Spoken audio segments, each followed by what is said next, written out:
अंतर्राष्ट्रीय लोकतंत्र दिवस कब मनाया जाता है? अंतर्राष्ट्रीय लोकतंत्र दिवस, सबसे पहले तो पता होना चाहिए लोकतंत्र है क्या, किसे कहते हैं लोकतंत्र? डेमोक्रेसी, वर्ड सुना है? डेमोक्रेसी, व्हाट इज डेमोक्रेसी, क्या होता है? तो जो गवर्नमेंट होती है, गवर्नमेंट के कुछ लेवल होते हैं कि किसी कंट्री में गवर्नमेंट का जो लेवल है वो है कि मोनार्की है और डेमोक्रेसी होता है, ठीक है? और व्हाट इज मोनार्की, डेमोक्रेसी और डिक्टेटरशिप, बहुत डिफरेंस होता है दो तीनों में। डिक्टेटरशिप, मोनार्की और डेमोक्रेसी। अब मोनार्की की पहले बात कर लेते हैं, what is monarchy. Monarchy means के एक ही लीनिएज के, एक ही वंश से जो शासन चलते आ रहे हैं उसे मोनार्की कहते हैं। जैसे कि हम अपने इसमें पढ़ते थे पहले, जो हमारे राजा महाराजा थे, जैसे फॉर इंस्टेंस मुगल्स का एग्जांपल ले लिया, तो मुगल्स में क्या था, ऐसे थोड़ी था कि मुगल के अलावा कोई और राजा बन सकता था, नहीं। जब तक मुगल्स का वो चलता रहा वंश, तब तक वही राजा बना। कौन? जैसे बाबर, बाबर के बाद हुमायूं बना, हुमायूं के बाद अकबर बना, फिर अकबर का बेटा बना, ठीक है, जहांगीर, जहांगीर के बाद फिर शाहजहां बना। तो ऐसे ही किसे कहते हैं, मोनार्की। मोनार्की मतलब एक ही जो रूलर है उसी के जो वो आते रहेंगे पीढ़ी दर पीढ़ी, उसी का रूल चलता रहेगा, इसे तो कहते हैं मोनार्की। मोनार्की का सबसे अच्छा एग्जांपल है, वैसे तो ब्रिटेन में पार्लियामेंट्री सिस्टम आ गया है, लेकिन अभी भी वहां पर क्वीन है, क्वीन चल बसी, ठीक है, क्वीन एलिजाबेथ, वो तो चल बसी। अब उनका बेटा बना है वहां का वो crown Prince, not crown Prince, king, ठीक है, उनका बेटा बना है, चार्ल्स नाम है शायद उसका, विलियम चार्ल्स कुछ ऐसे नाम है उस, वो बना है चार्ल्स थर्ड करके कुछ है, ठीक है। तो वो वहां का राजा बना है। इट्स टोटल मोनार्की कि उसके बाद फिर उसका बेटा बनेगा राजा, फिर उसका बेटा, बट वहाँ पे उसके साथ साथ डेमोक्रेसी भी है, क्योंकि वहाँ पे पार्लियामेंट्री सिस्टम है। बेटा वहाँ के पीएम जो है वो हमारे भारत मूल के ये बने हैं अब, ऋषि सुनक, देखे भी होंगे तुमने, बहुत यंग से पीएम है और बहुत फेमस सी पर्सनालिटी है, इंडिया की ही हूँ, दिखाऊंगी, देखा होगा तुमने, फोटो देखा होगा, याद आ जाएगा। फिर आती है बात डेमोक्रेसी। मोनार्की तो हो गई, राजा महाराजाओं का रूल, और मोनार्की है भी अभी कुछ कंट्रीज में, जैसे कि अगर मैं भूटान की बात करूँ, भूटान में भी किंग है, थाईलैंड में भी अभी किंग है, मोरक्को में भी अभी किंग है, कुछ जगहों पर अभी भी मोनार्की है। फिर बात आती है अपने लोकतंत्र की, क्या है डेमोक्रेसी, क्या है डेमोक्रेसी? मीन्स कि सिंपल एक लैंग्वेज में समझो, people, peoples rule, by the people for the people. इसमें बहुत फेमस सी लाइन है, तुम्हें याद रखनी है कि इट्स अ पीपल्स रूल, जनता का शासन है, बाय द पीपल और for the people, for the people. Democracy कहाँ पर है? हमारे इंडिया का अगर हम एग्जांपल लेते हैं तो हमारे यहाँ डेमोक्रेसी है। डेमोक्रेसी क्या, अब कल को मोदी जी चाहे कि उनका बेटा बन जाए प्रधानमंत्री, तो क्या पॉसिबल है? जब तक हम इलेक्ट करके नहीं बिठाएंगे तब तक नहीं बन पाएगा, ठीक है। पहली बात तो उनका शायद बेटा है नहीं। अमित शाह की बात ले लेते हैं, अब अमित शाह कल को कहे कि मेरा बेटा जय शाह प्रधानमंत्री बन जाए, तो वो पॉसिबल नहीं है। क्यों? क्योंकि उसको हम इलेक्ट करेंगे तब वो बनेगा प्रधानमंत्री, ठीक है। तो ये जो है यहाँ डेमोक्रेसी है। जैसे कि क्वीन एलिजाबेथ है, क्वीन एलिजाबेथ ने अपने के बाद उनका बेटा ही बनेगा, वो जेन्युइन है। उनके बेटे के बाद उनके पोता पोती ही बनेंगे, वो जेन्युइन है। बट हमारे यहाँ डेमोक्रेसी का मतलब क्या है कि पीपल, जो जनता है, जनता चुनकर जिसे बैठाएगी प्रतिनिधि को, वही बनेगा, ठीक है। तो ये किसके द्वारा शासन है? ये जनता का शासन है, जनता के द्वारा, जनता के लिए, ठीक है। हम ही ने मोदी जी को चूज करके बैठाया है, ठीक है। वो हमारे लिए ही काम कर रहे हैं। किसके लिए काम करेंगे? हमारे लिए ही तो कर रहे हैं। जो जो पॉलिसी आ रही, स्कीम आ रही है, वो हमारी है, ठीक है, हमारे लिए, हमारे वेलफेयर के लिए। तो दिस इज डेमोक्रेसी। डेमोक्रेसी क्या, कि जब जनता अपने लिए एक प्रतिनिधि को चुनती है सर्वसहमति से, उससे कहते हैं डेमोक्रेसी। तो हमारी कंट्री में क्या है? डेमोक्रेसी। हमारे यहाँ कोई मोनार्की नहीं है, तो ये चीज याद होनी चाहिए, ठीक है। तो what is democracy? Peoples rule by the people for the people. अभी जो डेमोक्रेसी डे है, world democracy day, international democracy day, ये 15 सितंबर को एवरी ईयर सेलिब्रेट होता है ऑन 15 सितंबर। ठीक है, 15 सितंबर को ये एवरी डे सेलिब्रेट होता है। ठीक है, ठीक है। अब देखो हिस्टोरिकल इसका बैकग्राउंड सिर्फ इतना ही है कि यूएन ने जो यूनाइटेड नेशंस है उन्होंने 2007 में ये सेलिब्रेट करना स्टार्ट किया था। 2007 में सेलिब्रेट करना स्टार्ट किया था। और डेमोक्रेटिक गवर्नमेंट जो होती है वो सबसे ज्यादा रिस्पॉन्सिबल गवर्नमेंट होती है, because this government is responsible to the people. ठीक है, ये आंसरेबल होती है टू द पीपल। तो ये डेमोक्रेसी है। क्यों डेमोक्रेसी डे बनाते हैं? यूएन में 2007 से स्टार्ट किया था ये मनाना, और 15 सितंबर को ये एवरी ईयर सेलिब्रेट किया जाता है। नेक्स्ट है, हाल ही में एक नया एयरक्राफ्ट इंडियन एयरफोर्स में सम्मिलित किया गया है, उसका क्या नाम है? तो अभी बेटा हमारे air 9 make in India process के तहत, जो मेक इन इंडिया हमारा प्रोजेक्ट चल रहा था, मेक इन इंडिया, जो भी बनाओ इंडिया में बनाओ। ठीक है, इसके तहत हमारा इंडिजिनियस कह सकते हैं C295 एयरक्राफ्ट अभी तैयार किया गया है। और ये एयरबस ने डिजाइन किया है। इट्स अ प्राइवेट, हाँ, इट्स अ प्राइवेट कॉर्पोरेशन जिसने ये एयरक्राफ्ट डिजाइन किया है, C295। और ये अभी हमारी एयरफोर्स में सम्मिलित किया गया है। ठीक है, C295 एयरक्राफ्ट का तुम्हें पता ही है व्हाट इज एयरक्राफ्ट। एयरक्राफ्ट जो कि एयरफोर्स की कार्गो और जो बाकी चीजें होगी, आर्म्स वगैरह, वो सब ले जाने में हेल्प करता है। ठीक है, तो ये एयरक्राफ्ट अभी C295 हमारी एयरफोर्स में सम्मिलित किया गया। नाम बिल्कुल सटीक पूछ लेते हैं कि क्या नाम है, कौन सा है जो कि इसमें सम्मिलित किया गया है, तो पता होना चाहिए बस। एक मेक इन इंडिया इनिशिएटिव के तहत हुआ है, ये इंडिया की मिलिट्री के लिए बनाया गया है। और इसमें काफी सारी चीजें जा सकती है, ट्रुप भी जा सकता है, कार्गो, ट्रांसपोर्ट, मैरीटाइम पेट्रोल और सर्विलांस। ठीक है, क्या क्या कैरी कर सकता है ये? Troops, troops means people, cargo, cargo means जो भी सामान, गुड्स वगैरह होगा, और बाकी सारी चीजें। ठीक है, तो इसका नाम याद रखना है, C295। हाल ही में मेगा रिफाइनरी एवं पेट्रोलियम प्रोजेक्ट चर्चा में है, यह कहाँ स्थापित किया जाएगा? तो ये जो मेगा रिफाइनरी है ये रत्नागिरी जनपद महाराष्ट्र में लगाई जाएगी। और बेटा इसमें कौन कौन पार्टनर है?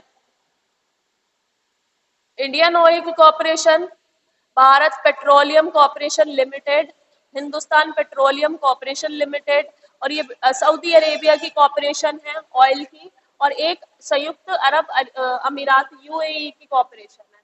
ठीक है, ये कॉर्पोरेशन मिलके यहाँ पर जो कोंकण कोस्ट है, कोंकण कोस्ट यहाँ से लगा सकते हो,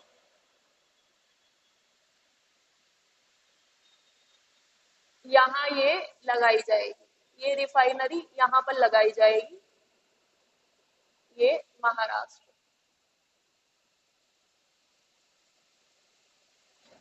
ठीक है, रत्नागिरी जनपद महाराष्ट्र में ये रिफाइनरी लगाई जाएगी। इसके बारे में हम पहले भी पढ़ा है हमने।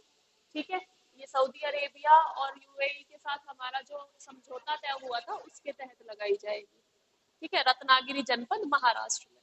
अब रेड फायर एंड हाल ही में चर्चा में है, इनका वैज्ञानिक नाम क्या है? रेड फायर एंड तुमने देखी होंगी, लाल चींटी। और अभी एक स्टडी आई है और एक रिपोर्ट जारी हुई है यूरोप से, कि उसमें ये कहा गया है कि यूरोप में इनकी जो पॉपुलेशन है ड्यू टू क्लाइमेट चेंज बहुत ज्यादा बढ़ गई है, और these fire ants are deadliest. ठीक है, जो इनका वैज्ञानिक नाम है दैट इज सोलेनोप्सिस इनविक्टा। और ये देखी भी होंगी तुमने, रेड कलर की फायर आंट्स होती हैं, and they looked very scary अगर पास से देखा जाए तो। होने को बहुत छोटी होती है लेकिन they can cause irritation and all. Fire ant. ठीक है, ओरिजिन इनका कहाँ है? ये साउथ अमेरिका से बेसिकली बिलोंग करती है, बट ये अब यूरोप में भी फैल गई है। ओरिजिनली साउथ अमेरिका से बिलोंग करती है, यूरोप में भी फैल गई है। वैज्ञानिक नाम बहुत पूछ लिए जाते हैं किसी भी स्पीशीज के, तो रैंडमली याद रहना चाहिए। अब हाल ही में भारत सरकार ने नाविक सिस्टम स्मार्टफोन के लिए अनिवार्य कर दिया है। इसका पूरा नाम क्या है? जैसे जीपीएस है, हम यूज करते हैं जीपीएस, किस लिए यूज करते हैं? मैप वगैरह के लिए, ट्रैकिंग करने के लिए कि हम कहाँ हैं, हमारी लोकेशन का किसी दूसरे पर्सन को पता करना है वो कहाँ पर है, मैप के लिए, सबके लिए। बट जीपीएस बेटा हमारी कंपनी नहीं है। ज्योग्राफिकल पोजिशनिंग सिस्टम जिसका पूरा नाम है, ये हमारी कंपनी नहीं है। कहाँ की है? यूएस की। ठीक है, हाँ, यूएस की है। तो हमें थोड़ा सिक्योरिटी कंसर्न्स है, थोड़ा नहीं बहुत ज्यादा सिक्योरिटी कंसर्न्स है। We can't trust anybody whether it is US और अनदर कंट्री। ठीक है, हमारी जो रिलेशन है किसी भी कंट्री से वो ट्रेड के बेसिस पे है। हमारा बेनिफिट है तो हम उस कंट्री से दोस्ती रखेंगे, बाकी हमारा बेनिफिट नहीं है तो हमें दोस्ती नहीं रखनी। तो बेसिकली क्या है, जीपीएस जो है, क्योंकि ये यूएस की कंपनी है तो वो सारा डेटा हमारा लेके रखती है। जो जितने भी इंडिया में स्मार्टफोन यूजर्स हैं, जितने भी कर रहे हैं, सबका डेटा उनके पास है। ठीक है, तो इसरो ने क्या किया था, इसरो ने लास्ट टू लास्ट ईयर एक सिस्टम बनाया था, दैट इज नाविक। नाविक का मतलब था नेविगेशन विद इंडियन कॉन्स्टिलेशन। तो Indian constellation, navigation with Indian constellation, short में इसे कहते हैं नाविक। नाविक बनाया था जिसको ज्योग्राफिकल पोजिशनिंग सिस्टम जो जीपीएस है उसका ऑल्टरनेटिव के तौर पे इंडिया में इंट्रोड्यूस किया जाएगा। और अब इंडियन गवर्नमेंट ने कहा कि नाविक को आप अनिवार्य कर दो, मैंडेटरी कर दीजिए सभी फोन में, यानी कि हमें भी आने वाले टाइम में अपने स्मार्टफोन में नाविक इंस्टॉल करना होगा। ठीक है, कि हमारा जो ज्योग्राफिकल पोजिशनिंग सिस्टम जीपीएस है, सेम ऐसे ही नाविक है, और नाविक को हमें अपने उसमें यूज में लाना है। ठीक है, तो अब वो कह रहे हैं कि जो भी कोई भी अब जितने भी स्मार्टफोन इंडिया में लॉन्च होंगे, और इंक्लूडिंग सम एप्पल की कंपनीज के फोन, ठीक है, उनमें भी ये डाला जाए। ठीक है, नाविक पहले से ही आता है ना, इसको तो मैं इंस्टॉल नहीं कर सकते है। हाँ, ये तुम्हारे उसमें ही इनबिल्ट होके आता है फोन में, इसे तुम अनइंस्टॉल नहीं कर पाओगे। ऐसे जो अब जो फोन आएंगे उनमें ये इनबिल्ट होके आएगा।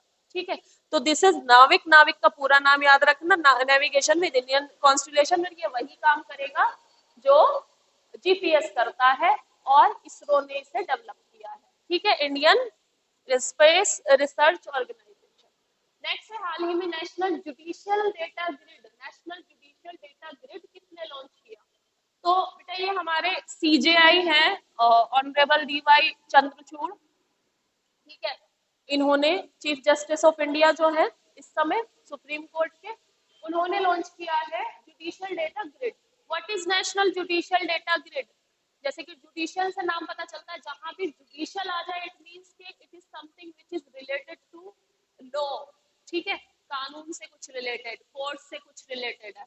तो इसमें बेसिकली क्या होगा, जो आपके जजमेंट होंगे, आपकी अपील कितने स्टेज तक पहुंची है, क्या क्या प्रोसीजर रहा है, क्या आपको जो भी इंफॉर्मेशन चाहिए वो इस ग्रिड में आपको मिल जाएगी। नेशनल जुडिशियल डेटा ग्रिड में इसमें सारा डेटा अपलोड होगा, पहले से लेकर अब तक की जितने भी केसेस हैं, किसके केसेस में क्या रहा, क्या जजमेंट रहा, वो आप इस पोर्टल से ले सकते हैं। ठीक है, तो ऐसे पोर्टल वैसे लॉन्च अदर कंट्रीज में तो बहुत लॉन्च हुए हैं, बट हमारी कंट्री में बहुत लिमिटेड है। There are so many websites, जैसे कि लॉ की कुछ वेबसाइट्स हैं या सुप्रीम कोर्ट की वेबसाइट्स हैं, वहाँ पे जाके वहाँ पे भी लिमिटेड इन्फॉर्मेशन मिलती थी पहले। बट इस केस आने के बाद अगर किसी को किसी भी पर्टिकुलर केस का जानना है कि हाँ उसमें उसमें क्या हुआ था, उसमें क्या जजमेंट रहा था, तो वो इसमें डेटा ग्रिड में आप पता कर सकते हैं। इसके साथ साथ इसमें और कुछ भी चेंजेस हैं, जो भी कोई ऑर्डर दिया है, ठीक है, केस की डिटेल लेने के लिए, कोई जजमेंट दिया है कोर्ट ने, किसी केस की डिटेल आपको चाहिए, तो वो इस नेशनल डेटा ग्रिड से आप प्राप्त कर सकते हैं। ठीक है, अब हाल ही में किस राज्य में महिलाएं पुरोहित बनी है?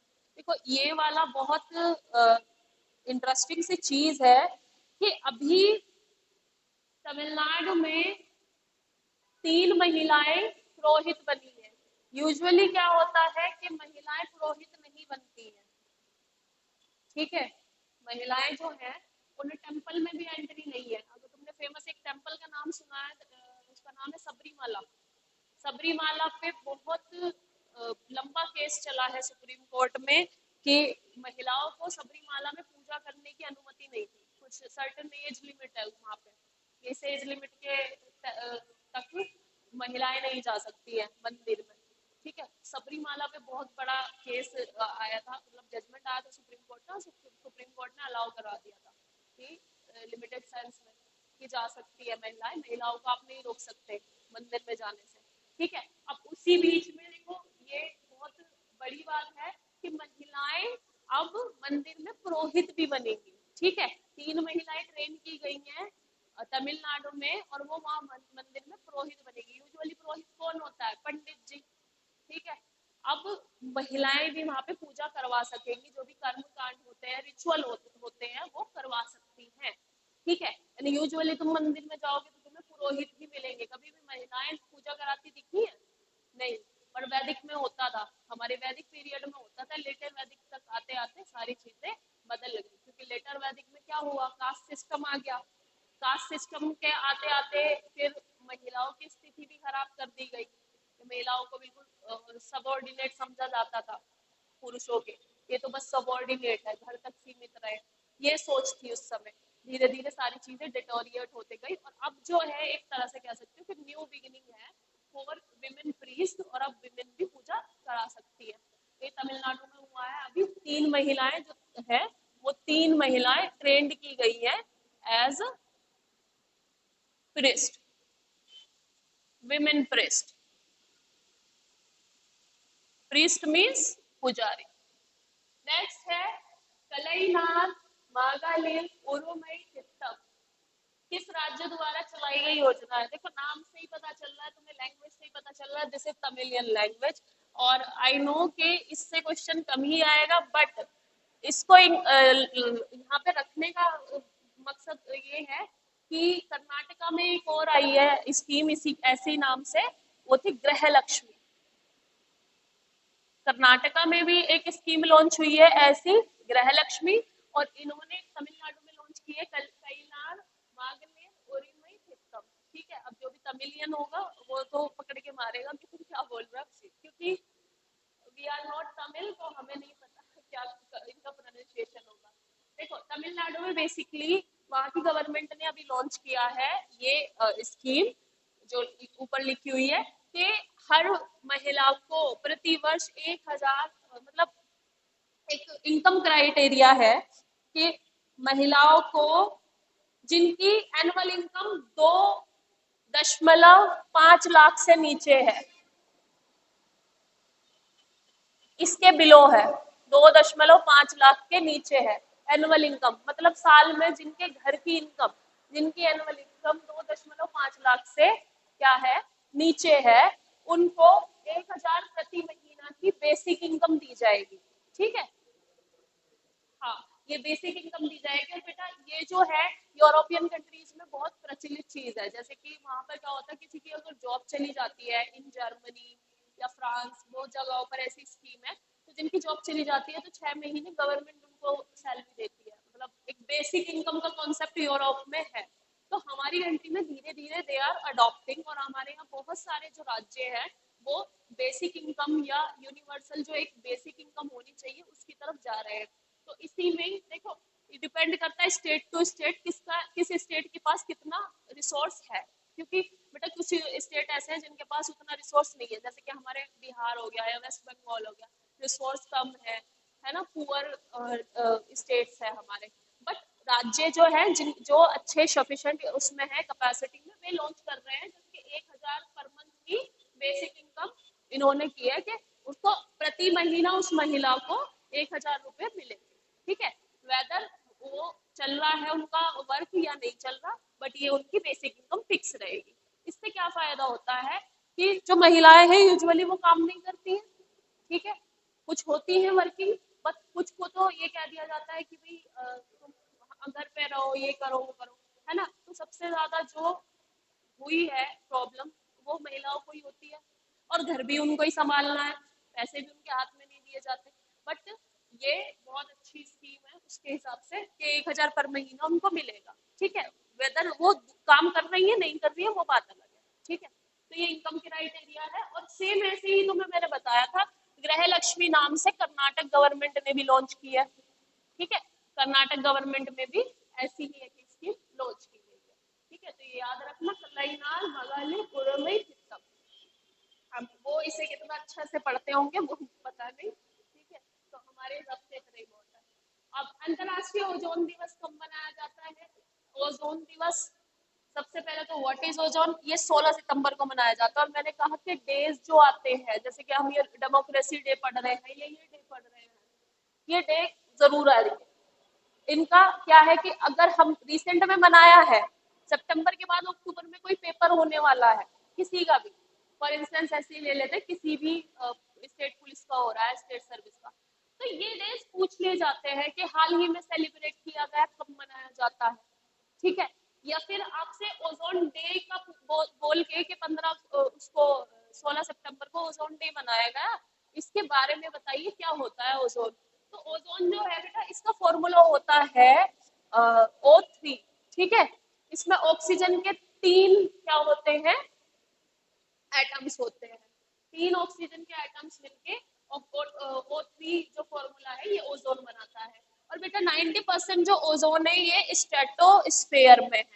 स्ट्रेटोस्फेयर मींस कि ट्रोपोस्फेयर से ऊपर करीबन 15 से 30 किलोमीटर अबव अर्थ के ये स्ट्रेटोस्फेयर में होता है। 90% ओजोन वहीं पर होता है। और ये 1913 में 1913 में डिस्कवर हुआ था। और इसकी जो डिस्कवरी की थी, उन साइंटिस्ट का नाम है, देखो मैं तुम्हें साइंटिस्ट का नाम भी बता देती हूँ ताकि तुम लोग, साइंटिस्ट का नाम है चार्ल्स फेब्रे और हेनरी बुशेन। चार्ल्स फेब्रे और हेनरी बुशेन, इन्होंने ये खोजा था। अब व्हाट इज ओजोन और इसका क्या हमारे लिए महत्व है? तो जो ओजोन है बेटा, जो 90% जो इसका वो है एक्सपेंशन, वो स्ट्रेटोस्फेयर में है। और स्ट्रेटोस्फेयर वाली जो ओजोन है वो हमारे लिए बेनिफिशियल है, बिकॉज वो अल्ट्रा वायलेट रेज जो होती हैं, यूवी रेज जो होती है, जो कैंसर कॉजिंग रेज होती है, अल्ट्रा वायलेट रेज, इनसे ये हमें प्रोटेक्ट करता है। ये सन की अल्ट्रा वायलेट रेज को धरती पर नहीं आने देता, उनके इफेक्ट को बहुत कम कर देता है, ठीक है। ओजोन, अब ओजोन के डिप्लेशन का क्या कारण था? ओजोन डिप्लेट हो रही थी, ओजोन की जो लेयर है वो डिप्लेट हो रही थी। ओजोन क्यों डिप्लेट होती है? हम एसी, रेफ्रिजरेटर और जो भी सीएफसी एचसीएफसी वाले जो कार्बन है, हाइड्रोजन हाइड्रोफ्लोरोकार्बन, क्लोरोफ्लोरोकार्बन जो है, ये हम यूज कर रहे हैं और हमें खुद भी नहीं पता कि हम क्या यूज कर रहे हैं, ठीक है। रेफ्रिजरेटर में जो गैसेस होती हैं, जो कूलिंग इफेक्ट करती है, उसमें मेनली क्लोरोफ्लोरोकार्बन होता है। जो एसी होते हैं उनमें भी क्लोरोफ्लोरोकार्बन होता है। जो हम अपने घरों में फोम यूज करते हैं, जो गद्दा यूज करते हैं, जो बेड के लिए आता है, ये सब कुछ जो सिंथेटिक वाले हैं उनमें क्लोरोफ्लोरोकार्बन होती है। और जो एरोसोल्स वाले जो डिओड्रेंट होते हैं, परफ्यूम होते हैं, उसमें भी लिमिटेड अमाउंट में, जो ठंडा वाला इफेक्ट देते हैं ना गैसेस, उसमें भी क्लोरोफ्लोरोकार्बन होता है। तो बेसिकली क्लोरोफ्लोरोकार्बन क्या करता है, ये जैसे एयर में से राइज अप करता है, ऊपर जाता है स्ट्रेटोस्फेयर में, ओजोन के साथ रिएक्ट करता है, ओजोन को खत्म कर देता है वहां पे, वो अपने ही कुछ केमिकल बन जाता है इनका। तो उसमें क्या होता है, ओजोन खत्म, बिल्कुल डिप्लेट होनी स्टार्ट हो जाती है, कम। अब उससे क्या होगा, जब सन की जो यूवी रेज होंगी वो धरती पर आ जाएगी, उससे क्या होता है, स्किन कैंसर, जो स्किन कैंसर की घटनाएं सबसे ज्यादा बढ़ रही है वो इसकी वजह से बढ़ रही है। और ये हमारे यहाँ पे तो बहुत कम देखा गया है, क्योंकि वी आर ट्रॉपिकल नेशन, हमारे यहाँ पे उतना नहीं है। लेकिन जो बेटा पोलार रीजन है, यानी आर्कटिक में या अंटार्कटिक में, जो साउथ पोल और नॉर्थ पोल में रहते हैं कंट्रीज में लोग, उनमें स्किन कैंसर देखा गया है, ठीक है।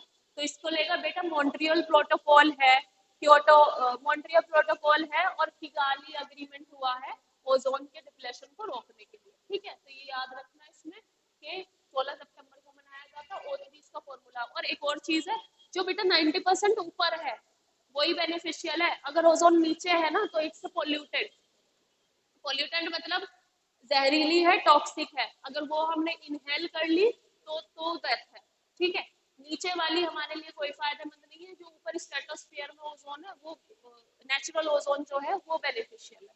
ठीक है, अब नेक्स्ट है, हाल ही में प्रस्तावित भारत का प्रथम सबसे ऊंचा लड़ाकू एयरफील्ड का निर्माण कहाँ किया जाएगा? तो नयोमा विलेज में लद्दाख में भारत का सबसे ऊंचा एक एयरफील्ड बनाया जा रहा है, नयोमा विलेज लद्दाख में। और ये जो है हमारा सबसे ऊंचा एयरफील्ड है। एयरफील्ड किसे कहते हैं वैसे? नाम से ही पता चल रहा है, एयरफील्ड लिखा हुआ आ रहा है तो है। एयरफील्ड मतलब जहां पे एयरक्राफ्ट वगैरह आकर रुकेंगे, ठीक है वो। तो ये बनाया जा रहा है नयोमा विलेज में, और ये ईस्टर्न लद्दाख में है, लद्दाख में ईस्टर्न साइड पे है। और एक लेक है लद्दाख में, पेगोंग सो लेक, वो तुमने कुछ मूवीज में देखी होगी, ईस्टर्न लद्दाख में पेगोंग सो। जो पेगोंग सो लेक है ये तुमने देखी होगी, थ्री इडियट में लास्ट का जो सीन होता है, वो जो वहां पे लेक है बिल्कुल ब्लू वाटर जिसका रहता है, थ्री इडियट में देखिए, थ्री इडियट में लास्ट का सीन है जहाँ पे आमिर खान उनको मिलता है, वहां पर जो लेक है वो पेगोंग सो है। ठीक है, वो बहुत ऊंचाई पर लोकेटेड है। तो ये पेगोंग सो ईस्टर्न लद्दाख में पेगोंग सो के पास है। ठीक है, ये बनाया जाएगा एयरफील्ड। और एयरफील्ड का मतलब क्या है कि यहाँ पे एयरक्राफ्ट रुकेंगे, एयरक्राफ्ट के लिए ये स्पेशली एक बेस बनाया जा रहा है इतनी ऊंचाई पे। क्यों बनाया जा रहा है? क्योंकि बेटा हम एक तरफ चाइना से घिरे हुए हैं, एक तरफ पाकिस्तान से, अपनी सिक्योरिटी को मजबूत करने के लिए लेना ये ऐसे निर्णय लेना जरूरी है। ठीक है, तो ये अ, हो गया डन। याद रखना, नयोमा विलेज ईस्टर्न लद्दाख में बनाया जाएगा एयरफील्ड।